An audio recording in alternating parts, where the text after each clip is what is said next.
Hi, welcome back to the Dylan Rounds case. Welcome if you're currently here in the live chat.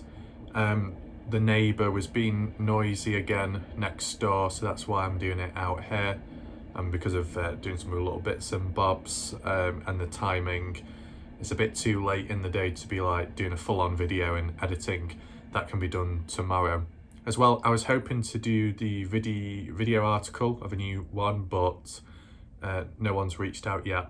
But aside from that, what I want this video to be about is just like talk about theories which have never been talked about before on this channel regarding Dylan Rounds.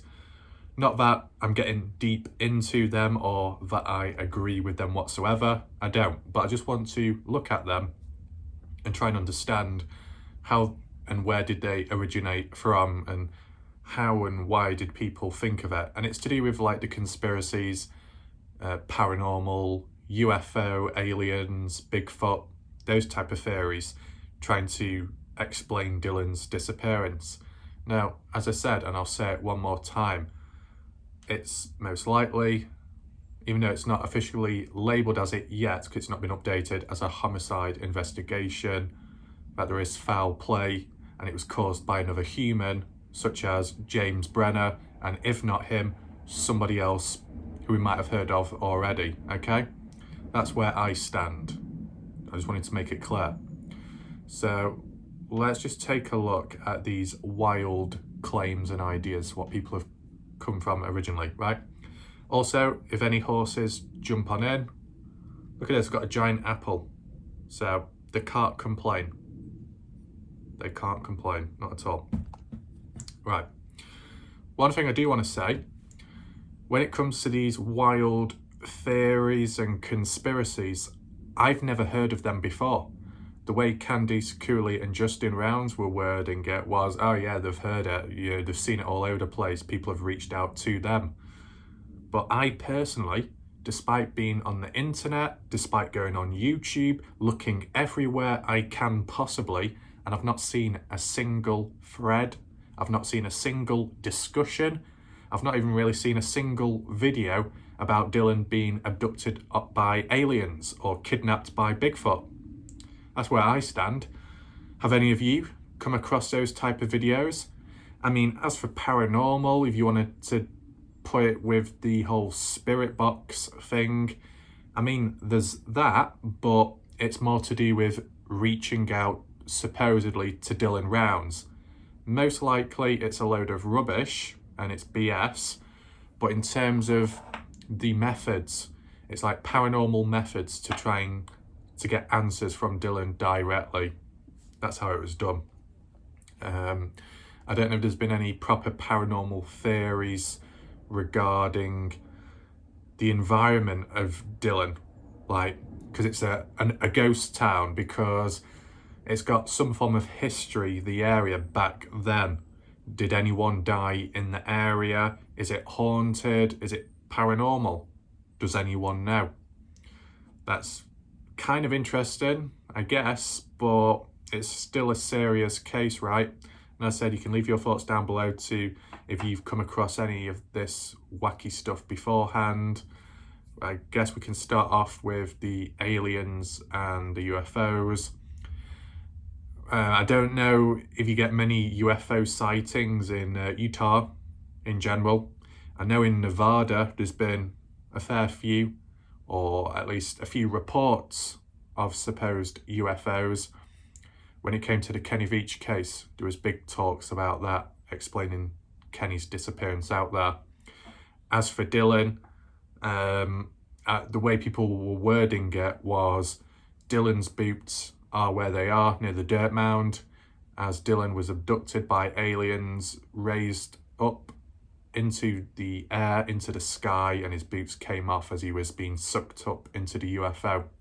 Seems a bit far-fetched, doesn't it? But, you know, if that's the process of how aliens abduct you, then there you go. But it wouldn't make sense to why the boots would fall off unless they weren't tied on properly or they were a bit loose on him at the time. But as we know, that can be easily debunked, obviously, because of Jim Brenner recently admitting to moving those boots, and hence why there was DNA on them. You know, he was wording it as, oh, I just moved them because didn't think Dylan was coming back. But there's probably more dodgy reasons, more suspicion around that, which he's not letting on to. But it's just good having these like little reference points to refer back to, so we can just strengthen and reinforce the reality over some of this wackiness, just as we're talking now. I don't know what type of people or how many thought it was a UFO, it was an alien abduction. When it came to the Kenny Veach case, if you were to do a comparison between the two cases, Kenny in Nevada, Dylan in Utah. They're basically next to each other, aren't they? And you see the border, as we've looked extensively. So with them being close to each other, with them both sharing similar characteristics such as the environment, deserts, desert-like terrain, rocky mountainous areas, regions, unstable ground at points, mine shafts, caves, viewpoints, peaks. There's a fair few similarities, and maybe arguably wildlife as well, whether it be a mountain lion, is it like a bighorn sheep, that type of stuff, snakes as well. So if it shares similar environment, and let's just say the likes of Nevada is known for alien visits, whether it be something to do with the military base out there, the typical Area 51, Nellis Air Force Base, those type of things, the supposed M cave, which Kenny Veach was looking for, around about Joe May Canyon, bordering onto Picture Canyon, that surrounding area. You know, you're out alone, there's no one else near you, anything could happen, but at the same time, no one would really believe you unless you had it on camera, right? Because you're the only one out there to witness whatever. And obviously with Kenny not returning back, people were assuming that, oh yeah, you know, they were watching him, someone was, they were getting ready to attack him, whether that be aliens directly or reptilians, more of that later, or even the military, let's just say. But if we're keeping it in line with the whole aliens and UFOs, I mean, it makes sense to why some people who are into that, who may have experienced it, who have associated it with the Kenny Veach case, would associate it with Dylan due to similarities of environment. That's all I'm saying. But with what we know of this case, the developments, the evidence, it does rule out an alien abduction. But as I said, I just wanted to just look into it briefly to try and understand to why people would think that, you know. A quick question towards the start, whether it be right at the beginning or the beginning you got involved in the case, did any of you think it could have been paranormal, aliens, anything like that? Leave your thoughts down below. Moving on to like creatures almost. With the Kenny Veach case, you had reptilians, right? That was the big talk. Reptilians hiding in the rock walls, in the caves, in the M cave, and maybe coming out at night time, stalking a lone hiker in the dark, hiding on the side of the pathway, stopping and starting. You hear footsteps as you walk in, but then when you stop, they stop shortly afterwards. So it's like, are they scouting? Are they the predators and you're the prey? People were, I guess, associating that with Kenny going missing whilst also looking for caves. He might have found the cave or been near one, and there was secretly reptilians inside of it that took him out. Other people were saying that the mine shaft or other mines out there where reptilians hide, and then when it gets later on at night, they all crawl out and start scuttling about. That's what other people said. When it came to really Robin, might as well bring his name up. Very dodgy individual in a sense, due to how things played out. If you don't really know who Robin is, really Robin was an individual from, I guess, Las Vegas. Got involved with the Kenny Veach case sometime in 2020, like mid 2020, I would say. Went out there once or twice hiking, trying to look for the cave.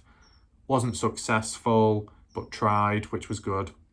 And then after that, it went quiet, okay? And then at some point, he has started changing things with his channel, disabling the comments, turning that off, deleting all his older videos, his popular ones, Storm Area 51 and some other stuff too. And it was a process of disabling one thing and removing another with time. And it's like, well, why are you doing that? Are you done with YouTube? So it's kind of confusing. And then the final thing he did was, I'm going to reveal the truth about Kenny Veach. It's all coming out, like, you know, really cinematic and making it sound really, you know, like the ultimate reality. And some people got people's attention, right? 2 videos came out, and it was just basically him saying he supposedly saw, or somebody supposedly saw, some kind of cryptoid or like Mothman type creature with wings, and it was somewhat tall as well and can fly in the air, and it kidnapped Kenny. So aside from the reptilian idea, you had these like other cryptoids and weird creatures out there, supposedly speaking.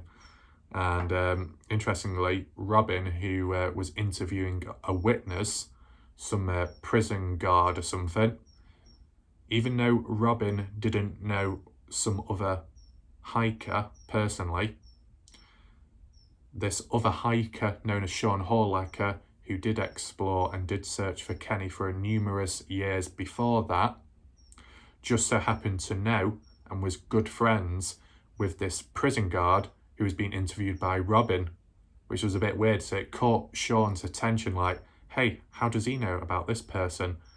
So I think there was a bit of suspicion building, and then so was the theories online on certain forums where people were saying like, oh, Robin is an informant. He's some kind of detective. He's working for the police. That's why he wanted to meet up with Sean Horlacher in real life. But it was secretly a way to either take him out or gather information on him. So very dodgy, right? Going quite deep, you know what I'm saying? But linking back to Robin's behaviour before he truly disappeared, uploading those 2 final videos saying it was a creature, it was a cryptoid. Now, I don't know if they were mentioned in the Dylan Rounds case. Let me know if you've heard about it. But obviously, people's response was negative. They thought, oh, after all that big hype, the build-up, all for nothing. What does this mean? It means nothing. So obviously, people got pissed off, and there was resistance. Robin ended up either deleting all his videos or disabling most of the comments, as you know. And then after that, you know, he just ended up disappearing like that on the spot.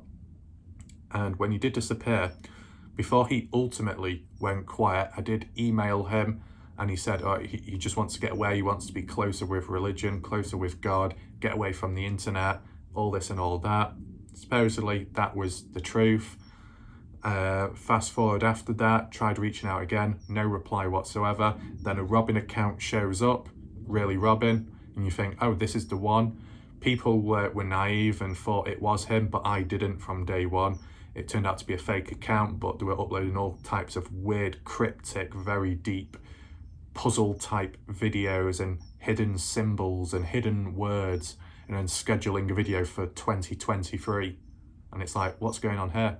And the person re-uploaded the full footage of Robin's original hike to make it seem like this was the actual Robin as well. And it was like, how did this person get a hold of Robin's footage when it was deleted from the real Robin's channel back then? So they must have had it planned all along. They even said that they were going to go out there and prove that the Kenny Veach mine shaft is the place for the secret tunnel to the M Cave mine, to the cave of the M Cave, right? And he said, oh, when I go out there, if I don't come back or if I don't reply back in the next 9 days, it means they've got me. And he said he went out, 9 days followed, no reply. Fast forward a month or two, he replies back saying, I've been in hospital all this time. I was pushed off a mountain or something and now I'm injured. Now, I think it was worded more to do with, I am the father of really Robin. I just wanted to inform you. And it's like, yeah, it was a scapegoat. Pretend that you are going out there, pretend you are the real person, that you're going to prove it, but to prevent any resistance, you just add in a condition before going out. Oh yeah, anything bad happens, if I'm quiet, I don't say anything, then you know something bad's happened. It's just used so he doesn't have to actually go out there, whoever the individual is. and then that was it, that went dead. After that, a friend of the really Robin reached out to me, as well as reaching out to one of the Kenny Veach family members who I was in contact with. And this friend was saying how, oh yeah, all this stuff that's going on with all this drama and these fake accounts and this other Robin, it's causing issues and it needs to stop. Need to get to the bottom of it and stuff and resolve things. And it's like, okay. And then I think I said to him, right, can I speak to really Robin? Can I ask him a few questions or something? And the friend was like, yeah, okay, at some point. Fast forward like a year on, or whenever it was, no reply, nothing, that's it. But if we're tying it with the Dylan Rounds case, in terms of these individuals coming out, whether it be explorers, investigators online, whatever it may be, the ideas of reptilians, cryptoids, I forgot what you actually call it, urban myths and stuff. You know, if people get really carried away or intrigued by it, they could start associating it with Dylan and his situation, because he's a farmer, he's young, he's kind of vulnerable, he's in the middle of nowhere. Who's going to believe him? Anything could happen out there if there's no cameras and stuff. I guess the idea, and if it sparks interest and it builds and builds and builds, then it can get out of hand. But I would say the good thing is with the Dylan Rounds case, although there's a lot of drama, and we get to that later on in this video, although there's a lot of drama and although there's a lot of misinformation at certain points and all this, for most part of it, from my experience at least, it all seems to be on ground level, right? Like the theories, the ideas, the possibilities, the suspects, it's all to do with humans, and like not like ghost or aliens or any of that. It's all to do with humans. It might be some wild claims, ideas, saying how, oh yeah, that individual over there was responsible for Dylan's death or this, and it's like, no, not possible whatsoever. Or like people saying the family are the ones responsible, they know everything.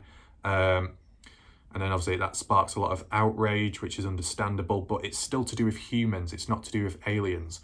So I assume that with Candice Cooley and Justin, from what they said, is the only reason why they've heard of that is because people have directly reached out to them by phone, by email, text message, anything like that. But I've not actually seen any videos on YouTube of that stuff. Now, if we just briefly tie back now to the paranormal part, more to do with the spirit boxes, not so much to do with the card readings, because it's not exactly paranormal, that. I mean, you may be able to put an argument across, but more to do so with the spirit box, because you're trying to connect with a spirit. Now, I don't know how all that stuff goes, because I don't really bother watching that type of stuff, because it doesn't really interest me. Though arguably speaking, when it's come to certain shows on TV, more for entertainment, okay?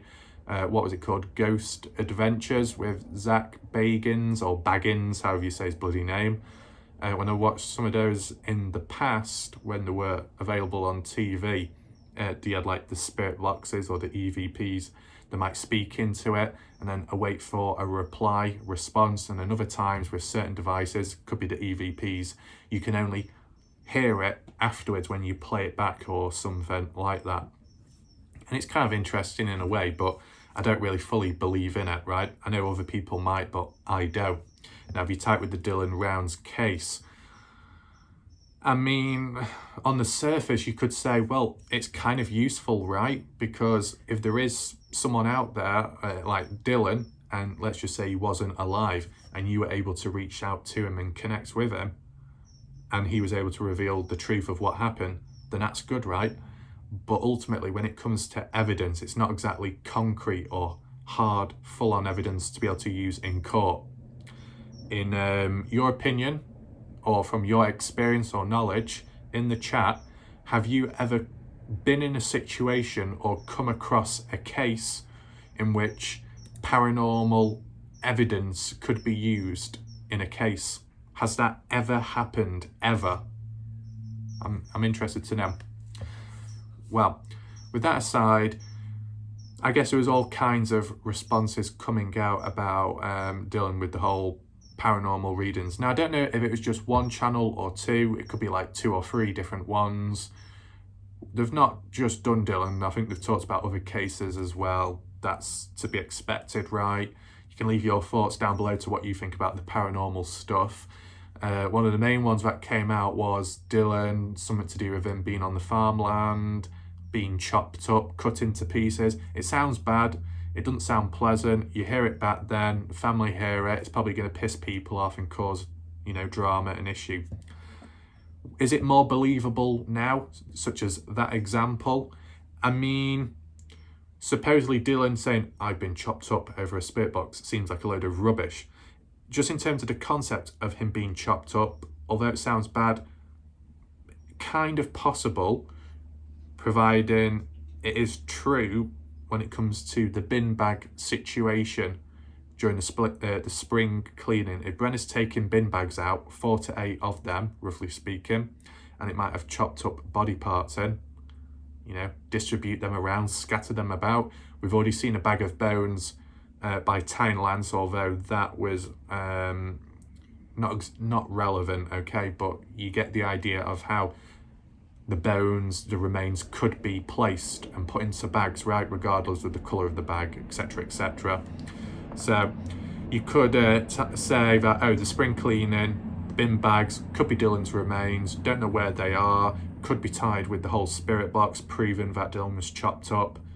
That's how you could associate that. But me personally, I just prefer more solid evidence, whether it be a picture, a video, like Tyne Lance, even though it's not exactly relevant, it's a video, it's pictures of what they found. That's the type of stuff I like. So you can look at it for yourself, you can try and have your own thoughts, ideas, you can try and debunk it and stuff like that. Or even like if there was an article or even just an interview by Candice Cooley. One thing I will just say very quickly is, over time, some people have criticised me for covering certain information on the case, saying, oh, why are you passing this on? Why are you covering this information from another YouTuber? What's the good in that? How's that helpful? Oh, it's misinformation. Oh, it's a waste of time. Let me just tell you something, okay? So hold on for a second. You look in these recent interviews by Candice Cooley, the way she talks, the information she knows of, the way she words it, that information as well is from YouTubers too. How she's worded it, how other people have said, other people have picked up on it and said, look, Candice Cooley is also passing information around just like the YouTubers because she's got some of it from them. So, whilst I'm being criticised, if I'm going to be criticised, you might as well criticise her as well. But obviously some people won't because they're hypocrites. But you get the idea of that. As for other ideas with the whole spirit box, can't say too much because I've not looked at it, because it just doesn't really interest me, That's where I see it. Additionally, tighten with the card readers as well. All this that goes on, most of these people that do the stuff aren't even from the place of Lucin. So it doesn't even seem believable. Like when you get these ghost channels on YouTube or on TV, they go to a haunted house, supposedly. They go to an abandoned park, let's say, and then they do their readings, their investigations. It feels a little bit more real because they're actually in the spot where whatever happened. If there was a death, something like a bad event, a disaster, you know what I'm saying? You feel more connected, or they feel more connected with the area and with the electronic devices as well. Is it going dark on screen? I don't know. That's a bit weird. Can I turn the light up? No, that'll fuck it up, right? Never mind. But yeah, that's where I sit. Whereas with the Dylan Rounds case, people doing these spirit box sessions, okay, they're from the US, but they're not even from Lucin or maybe even Utah. So it's like, how can you connect with Dylan, supposedly, from that far away? It just seems less believable. Not that it was real to begin with, but you get what I'm saying. So, is that it for all that wacky stuff? Probably. Yeah, I'd probably say so.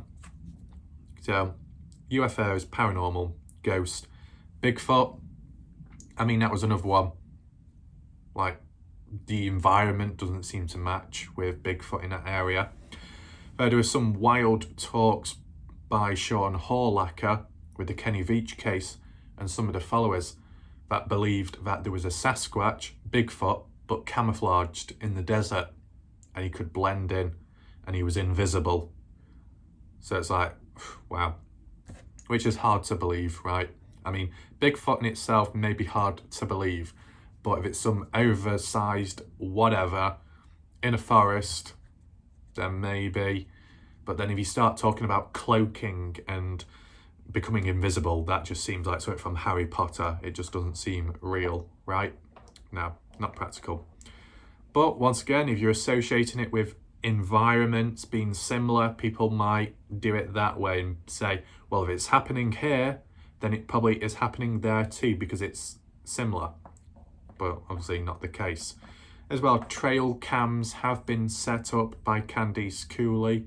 I don't know if they're still there. Ultimately, I don't know when they were placed there, okay? But it does make me think, did it capture anything? From what Candice said, no it didn't, but it did pick up on camera other people exploring and searching the area, probably other YouTubers. Now, who could that be? Who knows? Probably Salty Pancakes, maybe Kurt, Wadsworth, and some other groups of people that have been there as well. Is that anything groundbreaking? No, but it's a bit awkward, isn't it? Because that could be evidence to say you're trespassing, and depending what mood Candice Cooley is in, she could get Salty Pancakes done for trespassing, or other people too. So, you know, you got to be careful, right? That's the way I see it. I don't know when they were set up. That's important now. If they were set up before June the 2nd, then it would have shown Brenner doing his cleaning and moving all the stuff around, right? The only other question I want to put forward briefly on the spot is, whilst Candice Cooley is talking about the whole spring cleaning, seeing Brenner come out with 4 bin bags or so, was she actually there though? Or did the police tell her what Brenner was doing? That's what I don't understand. Because I know people just recently have put the question forward saying, okay then, well, why did no one bother following the tracks? Why did no one bother following where Brenner was going to go with those bin bags, let's say, if they were going down to Wendover with Don Haitley and Brenner? You know, why not follow them? It makes sense, doesn't it? But I was like thinking, well, the LE won't, because they're already allowing Brenner to move the stuff about, so clearly they don't care, and it's no surprise there, really. As for the family, well, they should follow. They should be on a stakeout. They should track Brenner down, right? And yet they didn't. So I assume that they weren't present at the time of the spring cleaning. That's all I can think of. And they found out about it another way from the police, detectives, trail cams, maybe. I'm not too sure. If you know, leave a point down below, but maybe these are some questions that need to be sent out when people do interviews with Candice, maybe, I guess.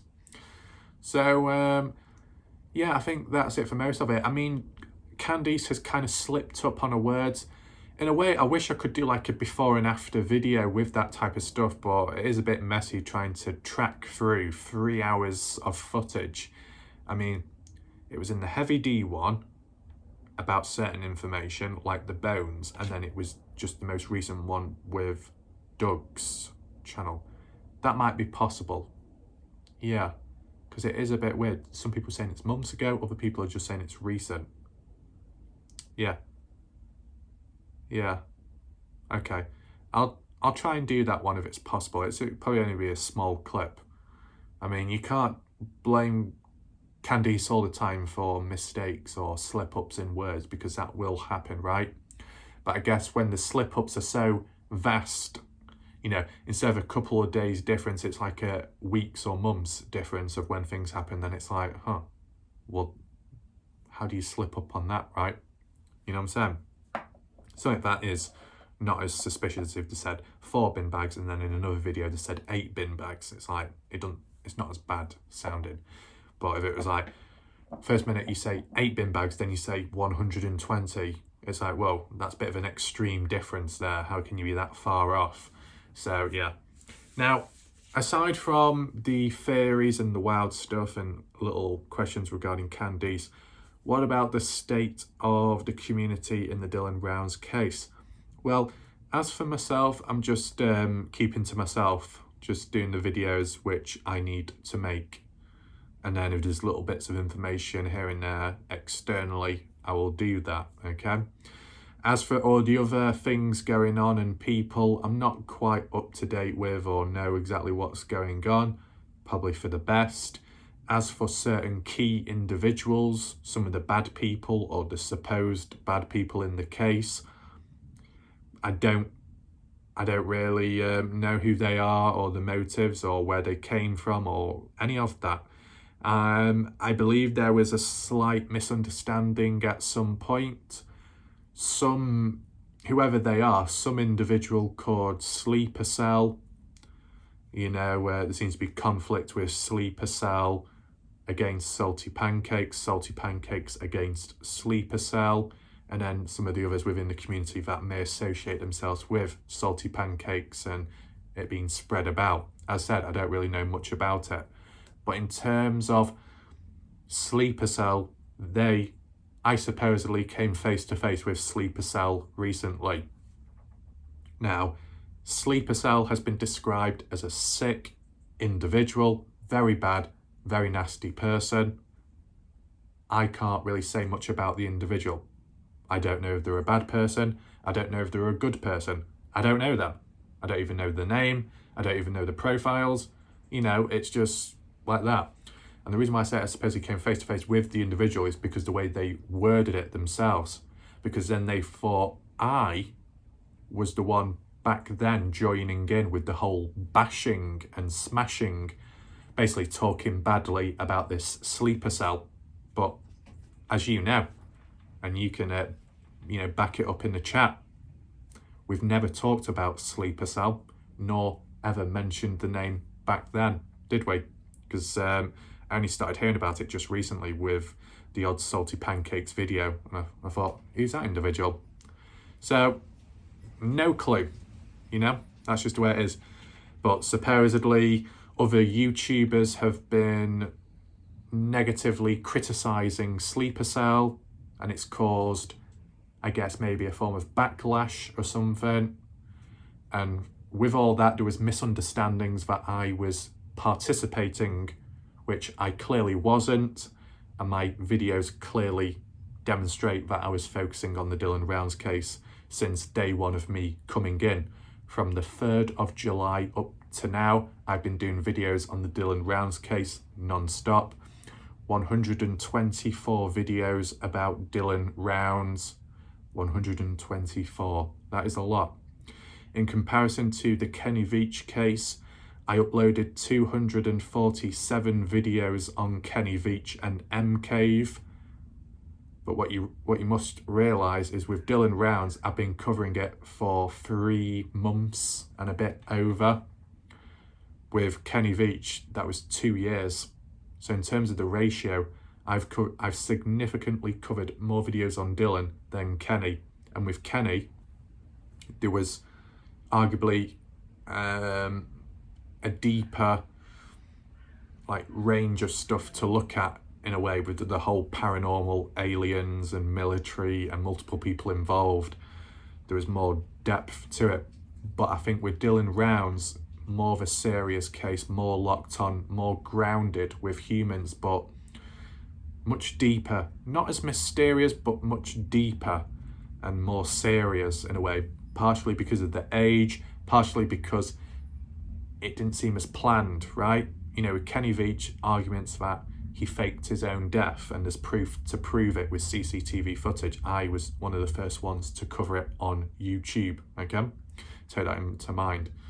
So with that, and some other things and bits of information and family members, there was it was planned, this was put in place before this and that. With Dylan, and the way it's been worded, foul play, he didn't want to disappear. He's doing his farming, he enjoys what he's doing, there's no need for him to be taken away or for him to leave.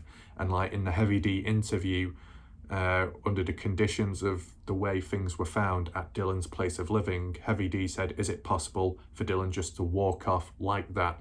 Candice Cooley and Justin Rounds replied, no, it's basically impossible. It just wouldn't work. You know, I think the way they were wording it was, if Dylan didn't have boots on, he left his vehicle behind and he just basically walked down a road or walked down a desert for as long as possible, you know, it just wouldn't work. Where would he go? Wouldn't people see him, right? Passerby, he might just even collapse in the road, collapse on the ground, and then if someone's flying over or driving by, they would see him on the ground. Kind of similar with Heavy D with the first visit out there, which was 3-4 months ago now, maybe 4 months ago, I would say, yeah. And they did fly over some areas and they did come across a dead person, but it wasn't Dylan. But it wasn't talked about, and it hasn't been talked about since. I don't know how people found out about it, but that's what supposedly happened. Now, has anyone questioned it since? Is it normal to find a dead person out there in Lucin when it's already a ghost town, when there's only 3 to 4 people living there, and now you've got another person, Dylan, that's gone missing and foul play's involved, and you just happen to find another individual that has died? That doesn't seem to make sense. I don't know exactly where it was. I don't know the conditions. I don't know the state of the individual. Was it natural causes or not? But isn't it a bit weird just to find someone dead out there in the middle of nowhere? Could it have been a person camping? Was it a person that lived there and had lack of resources? Was it a farmer? I have no clue. Does anyone else know? Because it's quite important, especially with it coinciding with trying to look for Dylan. But it's like that idea with Kenny Veach. You go out there or you look into the case some way. You go deep, you go far. You're trying to look for Kenny, and indirectly you come across somebody else missing out there, such as Eric the hiker, who supposedly went out searching for Kenny, who was in contact with Kenny's supposed girlfriend, but he never replied back. And that was in 2016, I believe. There was another guy called Eric Fernandez, but that was in 2014, so that's irrelevant. It's 2016, Eric the hiker. And then supposedly there is another individual out there, maybe Blackgate Canyon, possibly, if that's the name of it, where private search and rescue was going out there looking for another person. And it's like, how many people are there? But then again, just like with Dylan Rounds, whilst we're directly looking for Dylan, you look to Montello and some of the residents and locals, and there's supposedly people going missing there as well of different ages. So who knows, all things could tie in with one another in some way. I don't know. I know people have said about things with Ty, people disappearing. Not really looked much into that, to be fair. All I'd say is if he's experienced it in some way, it probably explains to why he's so determined to try and find Dylan. You know, that can happen at times with people. Kind of like with Candice Cooley, the way this case has gone, the way it's been handled, and now, despite everything, Candice is probably more determined more than ever, as she stated in a video interviews, that after this or at the same time, she's going to help other families and when dealing with missing people and stuff and crime. So, you know, it's that positive does come out of it still, but ultimately that's not the point. You know, shit's gone down, and that can't be forgotten, right? So is there anything else? Because I kind of went off track a little bit, right? But yeah, with Heavy D doing that interview and before that finding that body, it's like, that's a little bit weird, right? Shame I couldn't hear more about it, because there's not been any news articles. ABC4, Fox 10, none of them have covered it saying, oh yeah, and they found the body out there. Unless I've missed something, I've just not seen any articles or news reports on that. And I think it's important, right? You know, it's important enough finding a dead body, but it's even more important finding a dead body who at first glimpse could be Dylan, depending. So I don't know if there's a correlation there with people disappearing, not being alive anymore. I'm not too sure. If you think like that, leave a comment down below. Now, linking back to the Dylan Rounds community and the drama going on, some of you may have seen it, other people may have not. I don't know if it's been resolved since, but after I did the last coverage about the whole peace treaty, if you remember, when Shack Lady got Pancakes in, got Jim Terry in, and some others started talking it through, and, you know, seemed like it was okay. And then you fast forward to a few days later, Shack Lady does another live stream, doing a thing like usual. I think still like the 11-12 hour mark going into it. And then so far in, I can't remember what timestamp, Pancakes was talking, Jim Terry was there, and then I think it was either comments in the private chat, a load of fake accounts, possibly, Ty as well at one point, causing a bit of aggravation, but I think that was resolved in the end, so no problem there. Some women coming in, I don't know if they were from Troll Mafia channel or not, I'm not too sure. As I said, I don't really know, I don't really look too much into it, I just keep to myself, okay, within the case. But yeah, there's some kind of arguments kicking off back and forth. People were making the observation that this is not what I'm saying, but other people said it in the comments, and some people have said it since, that the Shack Lady is suddenly becoming very biased and defending Salty Pancakes, despite maybe things in the past. Who knows? I guess people are basing it off her tone of voice, how she gets snappy and defensive, like when people were calling out Pancakes and saying bad things about him, and then Shack Lady stepped in, raised her voice, swearing or talking, whatever it may be. Then it turned into a bit of, what do you call it? Do you call it a cat fight, or is that the inappropriate wording? I don't know. But yeah, there was a lot of shouting, bit of screaming.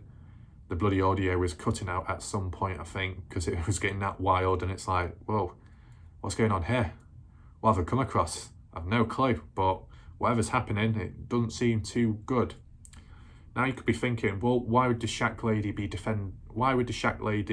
defend Pancakes? Why now? What's the change? Well, I think it's supposedly to do with what the Shack Lady was experiencing herself behind the scenes. Supposedly the Shack Lady has experienced what Salty Pancakes has been experiencing back in the past, whether it be threats, messages, threats towards the family, criticisms, being in that state of being on high alert, maybe paranoid because of certain comments and accounts being set up.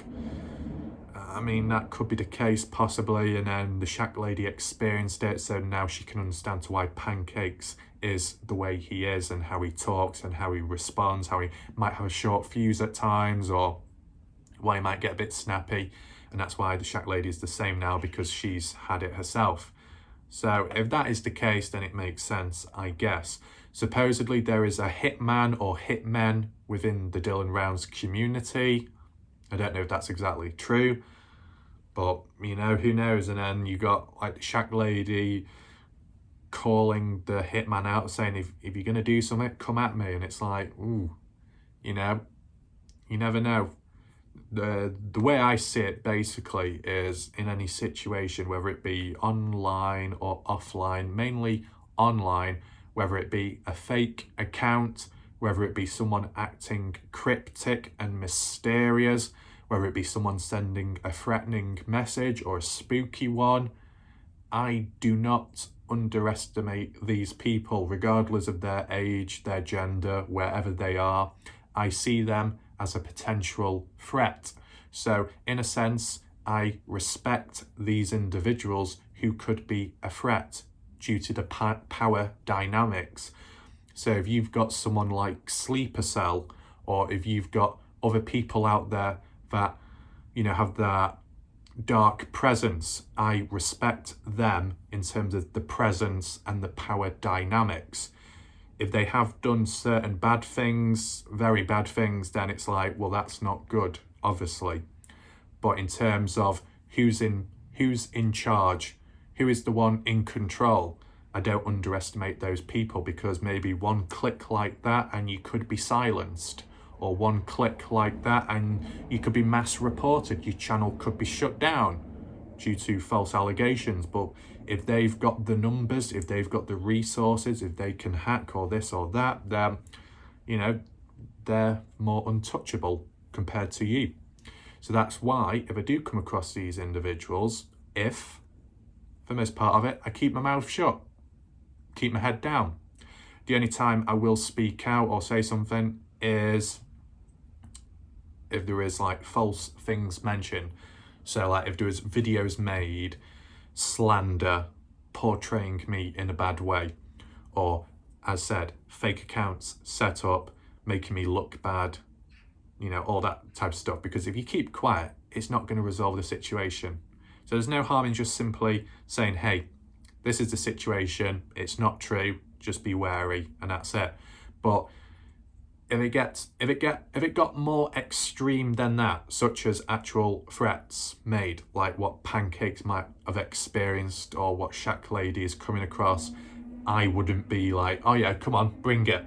Come on, try me. What are you going to do? I wouldn't say that. Even if I'm far, far away compared to all these other people within the case, you know, I'm not going to underestimate them, not at all. And I will refer back to the previous point made, just in case anyone gets their pants in a twist. Humans at times ultimately fail to understand my wording and language. So back when I was referring to certain bad individuals or supposed bad individuals that might have done bad stuff, when I said I respect them in the sense that they could be a threat and are a danger. They have more power over you, possibly. That's the only level of respect, right? As for other types of respect when it comes to this case, I respect Salty Pancakes in the sense that he's enabled me to use some of his footage. Or I respect Ranger on Salty Pancakes' channel at some point, as well as being a mod for the Shack Lady, who confirmed that the fake accounts are not me, but someone else, right? So that's all good. Just, I don't have allegiances with people, don't want to go all in. Things can get a bit messy, as we've seen within the Dylan Rounds case up to now. But just basic respect of, I'm not going to underestimate this potential dark force, but at the same time, I respect those over there if they show me respect, right? Just keep it like that, very basic. Is it worth talking about this? In a way, yeah, because at the end of the day, regardless of who all these people are and whatever is going on, as I said, because it's weird, it's wild. I wonder what Candice Cooley and Justin Rounds think. You know, they've commented on the whole UFO, paranormal, alien type stuff to do with Dylan, and saying it's wild, it's crazy, it's ridiculous, and yet someone like me, publicly and openly, has not seen, heard, or come across that.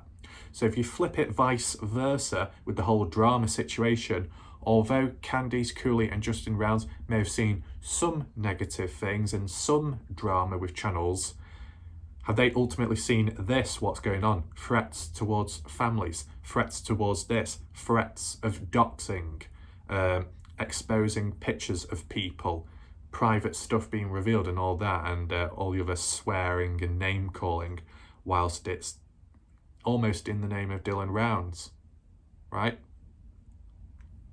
That's what I'm trying to understand. I mean, I don't know if there is some big misunderstanding, and I'll just say it briefly so it doesn't cause any unnecessary tension. Obviously, the likes of the Shack Lady, Salty Pancakes, Jim Terry, whether it be now, in the future, or previous, they were all involved in trying to solve the Dylan Rounds case. They all had different styles. They probably didn't complement one another, hence why there was tension and drama. And then when you've got these external other individuals that have come in, Sleeper Cell, whoever else it may be, no clue. As I said, I don't know. I don't really know much. And they are arguably doing the same thing.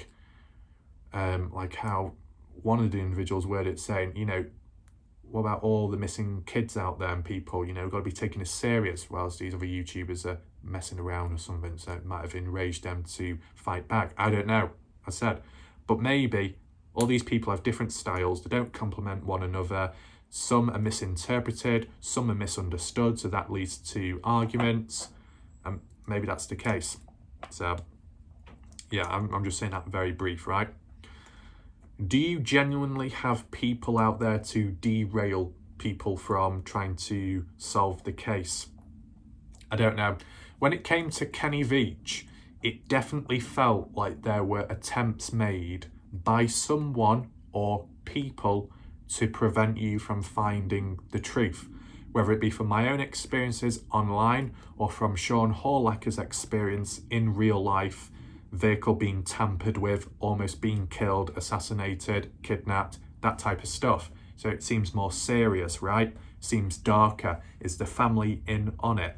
With the Kenny Veach case, some of them, they don't want you to find out. Is it the military? Is it some kind of government? Is it some kind of cartel? Is it some kind of unknown group? Who knows? Weird. When it comes to the Dylan Rounds case, and we'll be realistic here, okay, straight to the point, there are certain individuals that have it in for me, whether it be an obsession, whether it be a possible disagreement. And, you know, some of those individuals, and let's be realistic right now, Tiffany Taboo, okay? There's two lots of Tiffany's. One Tiffany called Tiff, seems like a good individual, and they're present in some of my videos. I appreciate that.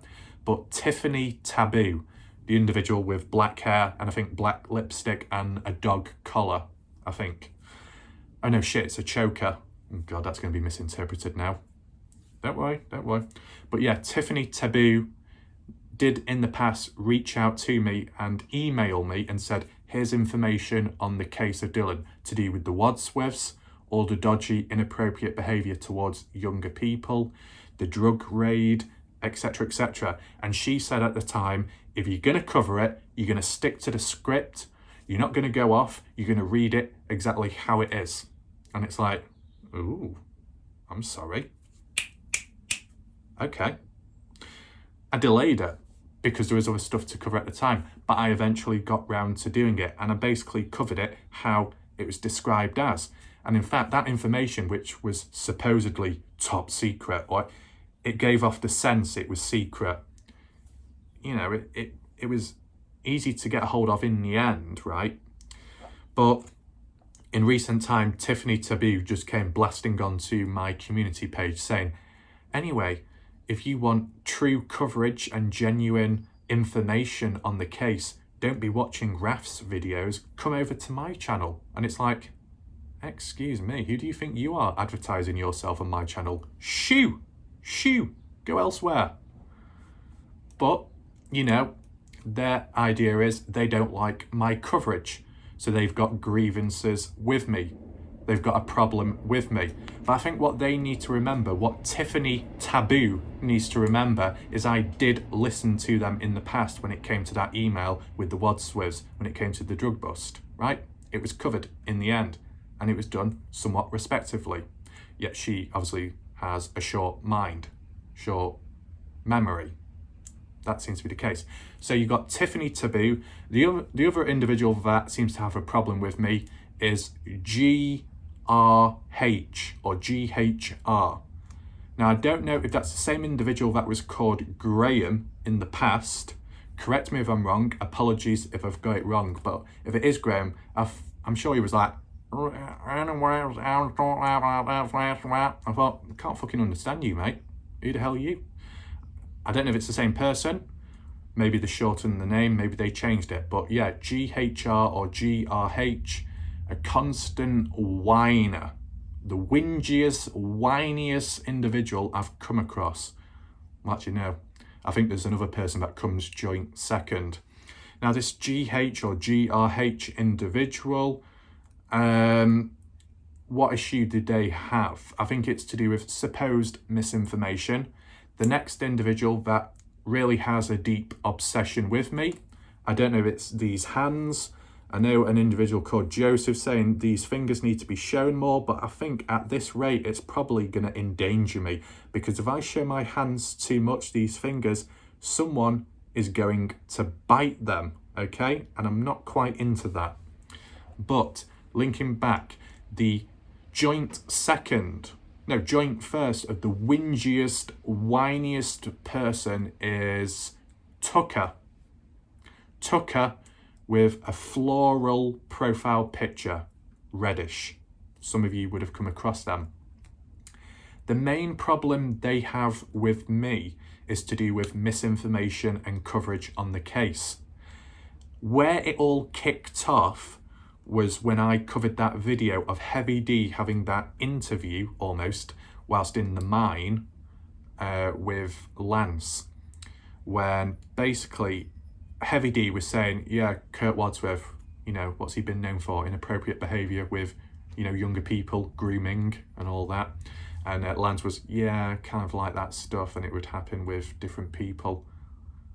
That's kind of like what Lance was getting at, that Kurt Wadsworth is a groomer and, you know, comes after all kinds of younger people. And that could have been with Dylan as well, because Lance said, oh yeah, and Dylan as well, because they would hang out together. So that's the way it was being worded. Now, when I made the video, I just basically said that, and I think I even showed the video itself as well, and then just talked over it saying, oh, okay, this and that. But for some reason, it pissed off Tucker, and his wording of it in recent time was, you know, you put a rotten apple into a barrel of fresh apples, it all becomes rotten. Well, I've got good news for you. It's all under control, because my barrel has no filling at the bottom. You put all the apples in, they fall out the fucking end. There you go, under control. But obviously the individual still is whinging and whining as we go along. So that's interesting. I just think ultimately it's all down to, you know, once again, misunderstandings. Just like how Sleeper Cell, supposedly, if that's the account, assumed that I was joining in with the whole bashing of him, which I wasn't, because I don't even know. I've not even covered them before in the past. None of that. So when it comes to this misinformation part, which people have it against me, what humans need to understand, okay, make sure you're listening if you're one of the cancerous individuals or individuals that might just not understand me, okay? I am Mr. Misunderstood at times, along with many other nicknames, which I will not mention. But basically, the way I cover the case, not all the time is it coming from my mouth. I'm relaying comments, thoughts, things that have been said. That's it, relaying it, and then just simply commenting on it briefly, and that's it. As for other things, will be theories, reconstructions, possibilities, not the actual end product, okay? So there is a difference. And the ultimate thing is, because I have balance, that makes me potentially #1 target. I'm in the middle of all this chaos. But in terms of my own mind, I am disconnected from the chaos, because obviously I don't really know what's going on most of the time. All I'm doing is just focusing on the videos I need to make on the case with valid, reasonable material, right? What makes me #1 target possibly within the case is because I'm centered in the middle. I'll listen to that person, then I'll listen to that person. I'll listen to this individual that hates that individual, then I'll listen to that individual that hates the other individual. I don't choose sides, and sometimes that pisses people off. Kind of to quote previously, within the Shack Ladies live stream with Salty Pancakes and Jim Terry, I think it was the Shack Lady saying it at one point, saying, oh, you two are making me trying to pick sides at one point. You know, like it's like I can only choose one person or the other. So you understand. But in terms of my coverage, in terms of my style, in terms of the balance, it's necessary, because when you've got all this chaos, whether it be drama or when you've got all this confusion with theories, information, you need something to be able to hold it all together. No, oh God, that sounds really cringy, that. But basically, if you haven't got that balance, then people will be lost. People will be confused, and it's like, where do you go now? where do you go? And it's like, oh, there you go. Train interrupting me. But when it came to the Kenny Veach case, the way I covered that, the way I had the balance, the way I was like, okay, I'll put you on hold for now, let me listen to this person. And it worked. So that's why I've applied it to the Dylan Brown's case. And this is the thing, the individuals that have it in for me, what you need to understand, okay? Yes, I'm looking right at you. Well, depends if I'm looking at you, I might be looking at the back of your head and there might be quite a lot of dandruff on it. Clean your hair right now, okay? But what you need to understand is when I had this balance of listening to this and then listening to that, listening to the misinformation and then even sometimes questioning the real information. In the Kenny Veach case, you had a real Kenny Veach family member reaching out to me, passing on key, real, important information, and I still put it on hold at times, and I still questioned it, and I still said, this person's a bit dodgy. And this is a real family member, and I said, they're a bit dodgy, or they're a bit abrupt, they've got a bit of an attitude. But in the end, despite the misunderstanding, they eventually understood why the coverage was done in this way, to prevent other things from escalating, to do damage limitation, right? And to stop things from, you know, losing control and everyone going wild and all over the place. So in the end, they understood and then they respected me, right? And also another person recently was saying, oh, why are you bashing Ty? Why are you bashing Lance? This and that. And I think Pancakes at one point was like, oh, why are you using his content? Have you asked for permission? Have you done this? Have you done that? And it's like, hold on a second, okay? Now, the timeline of Ty and me was originally, when I came across Ty, well, at first I was like, who the fuck is Ty? Who the hell's Ty? And then I saw it in the Salty Pancakes video. I assumed they randomly met each other, but in fact, there was a meetup back then in Pancake's first visit to Montello. So I eventually catched up on that. But when I saw Ty at first, I thought, oh, resident, local, might know something, might know people, keeps the lip tight, doesn't reveal the truth, could be dodgy. And that's how it went just for a certain length of time. Then eventually learned more about Ty, seemed okay. There was a few negative or dodgy claims made, but that was from other people. I looked into it briefly and stuff, discussed it, continued on. At some point, Ty did reach out saying, hey man, and then I can't remember what he wanted me to do, to call him or to do something else, but it was like, well, it's a bit more practical, email or message, but he doesn't do that. It's just in case you might come across dodginess or it might be a fake account. You never can be too sure. At the time, there was no videos until now, so it does help reinforce it now, him being more genuine. But back then, it was a blank profile, and I've come across a lot of them back then, so that's why I was cautious. The same with the Kenny Veach family member reaching out to me, because back then, they had a blank profile. It was default. Could be anyone, could be impersonation, but then eventually, with getting to know him a bit more and stuff, then you realise, oh, it is the real individual. But it took time, right? So kind of like with the Ty one. And at some points, Ty seemed to have a bit of an attitude. He was a bit cocky or a bit sarcastic. Okay, fair enough. And then in most recent time, he seems all right. Things have flattened out, we could say. And I don't have a problem with Ty, you know. There might be a lot of negative things thrown at him, but in terms of my opinion, just based off my experience and only my experience, I don't have a problem with Ty or Lance. They're okay people.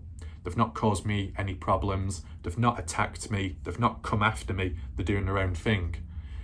Whether some people say it's genuine or not, you know, as long as they're doing their own thing and they're not coming at me, then I'm not going to do anything to them. That's it. That's what I mean by basic respect. You can still, you know, respect or understand that there could be they could have more resources than you, or they could be better at this or better at that, or more of this or more of that, whether it be light or dark. But you know, if there's no trouble, then there's no need to start the trouble. And as well, Lance is no, not Lance, Ty recently said, oh, you did well analysing and just looking into that video to do with Jim Brenner's trailer, the burnt out one of Lance's footage. So there was positivity there said by him, so that seems all good. So when people say, oh, you're bashing Ty, well, I'm not, am I? You know, there seems to be an understanding now. So that seems to be okay.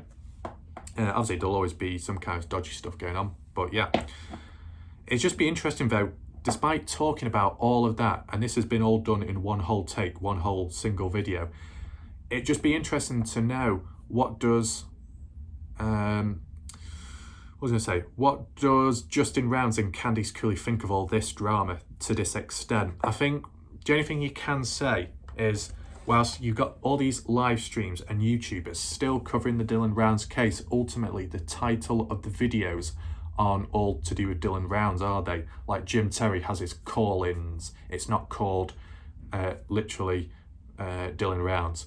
And even with Pancakes, in recent time, it's not been called Dylan Rounds. It's been like general chats. It's been like a vague title. So you can't really apply it to Dylan in a sense, right? Whereas if you did a video with the title, with the tagline and the hashtags and the thumbnail all to do with Dylan, then you could say it's promoting awareness of the Dylan Rounds case, but the actual material within it is almost discrediting him, or what would you call it? Degrading or reducing the seriousness, mockery of the actual situation for all this petty drama. Whereas if it was standalone stuff, it's like, who cares what happens? Whatever happens, happens, right? So I guess it depends how you internalize it, right? And if Candice Cooley came across it, maybe she hasn't, because the videos titled weren't directly associated with Dylan. They might have talked about Dylan in the videos, but the actual titles, the actual stuff you search for online, those videos won't come up because there is no correlation in terms of the data, I guess. It's like with, what would be a good example now? Sometimes within the Kenny Veach case, right, there was certain community stuff going on in the background with other channels. And with that stuff, I didn't title it, nor did I have the hashtags or the, what do you call it, some of the markers put in associated with Kenny, because although the talk of the video was about Kenny and how these YouTubers are involved and how tension has formed, there was no need to directly call it Kenny Veach, because it doesn't really add much to the actual Kenny Veach mystery in solving it or tying up loose ends. So that's why it was a standalone video, and that's why other people in the case might have not known of the drama, because the videos weren't associated with that case people are looking at. Does that make sense? I don't know if it directly applies with the Dylan Rounds one. Most of the time, my videos, I said, are to do with Dylan and only Dylan. And, you know, just to reinforce one extra point, okay, the people that say, oh, what are you doing? You're not being serious and stuff. Well, it's one of those things where when I was covering the Dylan Rounds case at the start, people were criticising me for being miserable or just being normal. But when suddenly you start smiling or you start doing this, then people say, oh, why are you smiling? You know, this isn't fun. This isn't something to be laughing about. This is a serious situation. So basically, it's a lose-lose situation. By default, I thought, well, I'm going to keep a straight face, because if you're talking about the death of someone or a bad event that's occurred, it makes no sense to smile, right? It just seems the opposite. It doesn't really make any sense. And when it comes to levels of seriousness in just simply coverage and volume of videos, as I said, I'll continue covering the case as long as there is material to cover. If not, and then I've got to start trying to salvage or desperately come up with ideas, that's when you stop, because that's not genuine, right? So that's the way it is. And as well, what you've got to understand, if an individual has covered the Kenny Veach case, which was a very, very, very niche topic for over 2 years, and nearly single-handedly kept the case alive for 2 years as a one-man army, 247 videos, I think that's a serious individual that's trying to look into the case in some way or another with alternative ideas. The same with the Dylan Rounds case, 124 videos on Dylan Rounds within a space of 3.5 months or so. Yeah, that's quite serious. Sticking to that. Okay? So I just thought I'd mention that. Is there any other points just to throw about in between? I don't think so. Will this video cause any unnecessary, unwanted attention? Well, if it does, well, there you go, that's it. All I will say, though, as a final point, and it's just being realistic, is the worst thing a person could do to me is show resistance, especially in a mystery case. The more resistance, the more likely I am going to continue looking into the case, right? I still make sure not to underestimate people, but if there is resistance, I'll go deeper and further, okay? I'll attempt to keep up the stamina, right? Simple as. That's all I'm saying. It's like with the Kenny Veach case, there was resistance at times there, and it's like, oh, all of a sudden now, we may be onto something. We may be onto finding the truth. Let's go deeper. Let's continue. You know what I'm saying? But we'll see what happens next, obviously, with the Dylan Rounds case. Still got a couple of videos to cover. Still got a few videos I want to do. I'm not sure what order. It depends what's accessible and what isn't, right? And what's practical and what is not. And yeah, someday I'll document my horse riding sessions as well. Okay, so I think I'll leave it there. Hopefully there's not too much chaos going on in the chat. Maybe I'm too late saying that. But anyone that watched the video, appreciate it. If you've got additional thoughts, points about anything talked about in this video or other things, feel free to leave comments down below after this video ends, okay? So I'll see you next time, whenever that is. For now, thanks for watching. Goodbye.